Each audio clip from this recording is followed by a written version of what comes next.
আসসালামু আলাইকুম ভিউয়ার্স, আমি আজকে চলে এসেছি রমনা পার্কে। তো শুক্রবার দিনটি সারাদিন বাসায় থাকার পরে নামাজ পড়ার পরে বিকালে একটু ঘুমানোর পরে কোথাও একটু ঘুরতে না গেলেই নয়। তো আমি আমার বন্ধু মিলে সিদ্ধান্ত নিলাম কোথাও যাওয়া যাক। পরবর্তীতে আমরা রমনা পার্কে চলে এসেছি।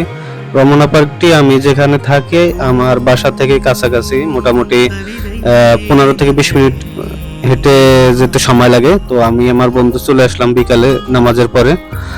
তো এসে দেখি রমনা পার্কের লেকে এখানে আবার নতুন বোট নামাইছে। বোটগুলো অনেক সুন্দর, পা দিয়ে চালানো যায়, তারপরে বৈঠা দিয়ে চালানো যায়। খুবই আনন্দময় একটা মুহূর্ত ওখানে উপভোগ করা যায়। তো এখানে লেকের পারে আপনারা একটু দেখতে পারবেন যে এখানে অনেক বোট রয়েছে। বোটগুলা এক এক ডিজাইনের, অনেক রকমের ডিজাইনের বোর্ড আছে। নৌকা বোর্ড আছে, তারপরে হচ্ছে আপনার জিপ গাড়ি সিস্টেমের বোর্ড আছে, তারপরে আপনার হাঁসের বোর্ড আছে।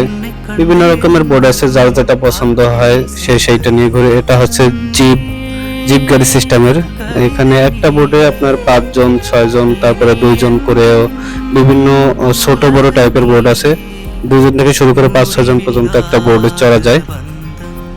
তো এরপরে আমি সিদ্ধান্ত নিলাম যে আমরা একটি বোট নিব। তো আমি আর আমার বন্ধু মিলে বোট কোথায় ভাড়া দেয়, কোন পাশ থেকে ভাড়া দেয় সে উদ্দেশ্যে আমরা চলে যাচ্ছি বোটটা ভাড়া নেওয়ার উদ্দেশ্যে। তো আসলে রমনা পার্কে এসে আমি যেটা বুঝতে পারলাম, শুক্রবারে আসলে প্রচুর লোকের ভিড় থাকে, যেটা বলার মতো নয়। একটু পরেই আপনারা দেখতে পারবেন যে আসলে লোকের কতটা ভিড়াভিড়। আর এখানে অলরেডি আসরের টাইম হয়ে গেছে, আসরের পরে, এটা ভিডিওটা করা আসরের পরে, যার কারণে লোকের একটু এখন সমাগম কম।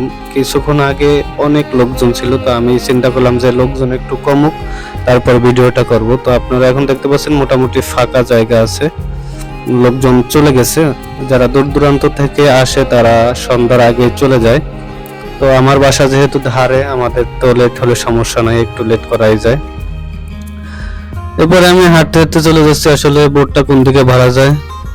তো আর আপনারা যারা এই রমনা পার্কে আসেন না কেন, তো এর ভিতরে আমি দেখতে পেলাম যে বোটটা ওদিকে সামনের দিকেই দেওয়া যাচ্ছে। আমি বন্ধুকে দেখালাম যে বন্ধু দেখো ওদিকে দেওয়া যায়। তো এদিকে আবার এক চাচার মেয়ে হয়তো খুবই এনজয় করতেছে, তারা পা দিয়ে নৌকাটা বোটটা চালাচ্ছে। তো আমি আমার বন্ধুকে বললাম যে বন্ধু চলো, আসলে ওদিকে এই বোটটা দেখা যাচ্ছে, ওই যে ওদিকে 2-3টা বোট দেখা যায়, আমার মনে হচ্ছে ওদিকে এই বোটটা ভাড়া দেয়। তো চলো যাওয়া যাক ওদিকে। আর আপনারা যারা হচ্ছে রমনা পার্কে আসবেন তারা হচ্ছে একটু সতর্কতার সাথে চলাফেরা করবেন, কারণ এখানে রাত্রের পরে থাকতে দেওয়া হয় না।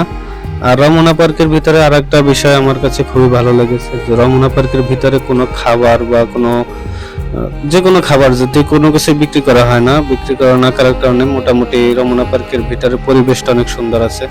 কোনো ময়লা আবর্জনা এখানে দেখা যায় না। তো লেকের পাড়টা কিন্তু আসলে সুন্দর। এই যে যে ব্রিজটার মতো দেখতে পাচ্ছেন, এটা কিন্তু খুবই সুন্দর একটা ব্রিজ। লেকের দুই পারে এরকম লম্বা করে ব্রিজ দেওয়া আছে। তারপরে আমি ব্রিজ থেকে রাস্তায় উঠে গেলাম। রাস্তায় উঠে যাওয়ার পরে এখান থেকে ডান দিকে আমাদের চলে যেতে হবে, বোট নেওয়ার উদ্দেশ্যে আমরা যাচ্ছি। তো যেতে যেতে আবার সামনে দেখলাম লোকের ভিড়াভিড়। কিরে ভাই এখানে কি হলো? তো পরবর্তীতে জানতে পারলাম এখানে মারামারি হয়েছে। তো মারামারিটা আসলে কেন হয়েছে, কি জন্য হয়েছে আমি জানতে পারি নাই। আমি আসার আগেই মারামারিটা শুরু হয়েছে। আর মারামারিটা শুরু হয়েছে আমার মনে হয় কোনো মেয়েলি ব্যাপার নিয়ে সম্ভবত। তো আমি এখানে কিছুক্ষণ ভিডিও করার পরে আসলে টোটাল বিষয়টা আমি জানতে পারি না, যার কারণে ভিডিওটা আমি এখানে আর বেশি লং দিয়ে করলাম না, এখান থেকে আমরা চলে যাই। তো ভিউয়ার্স, আজকে এ পর্যন্তই। সবাই ভালো থাকবেন, সুস্থ থাকবেন, আর আমার জন্য দোয়া করবেন।